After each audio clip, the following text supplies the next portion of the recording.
This is The Franchise Affair by Josephine Tey, published by the Folio Society in 2020 as part of a series of Tey's works that they published. I reviewed 2 other books from that series previously on this channel, so this will be a shorter video focusing on the features unique to this particular edition. But first let me briefly recap that, like other books in the series, this book is presented in a plain black slipcase and the volume itself is bound in buckram cloth, on this occasion in grey. It is printed with a graphic design by series illustrator Mark Smith, and then we have the title and author's name printed on the front board as well as on the spine of the volume.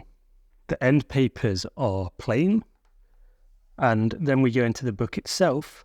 In common with most modern Folio Society editions, the book is printed on Abbey wave paper, and we see here on the title page that we have an original introduction by Antonio Fraser, who provides a nice overview of Tey's writing career.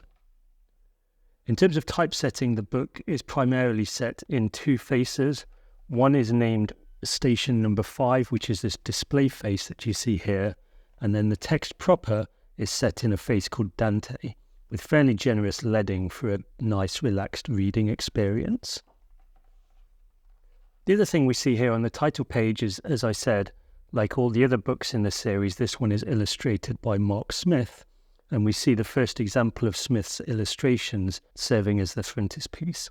I really like these illustrations. They have this graphic style, which I think is period relevant, and the images are full of drama and pick out the moment of the plot really quite effectively.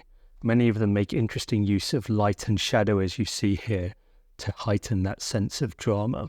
There are 7 of those illustrations in total, which is fairly standard for a Folio Society edition. And so now I will leaf through the book and we'll take a look at those other illustrations by Mark Smith. Let me also comment on the novel itself. I would say that of the 3 Tey novels that I've read from the Folio Society, this was clearly my favourite.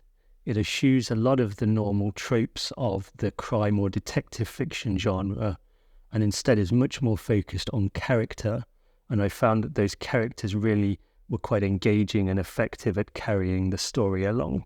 So I quite enjoyed this one.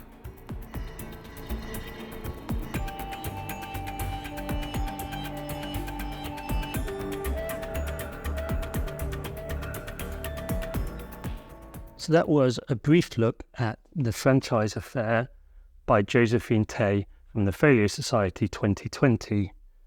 I thought altogether a nice edition with, as I said, the highlight being those illustrations by Mark Smith.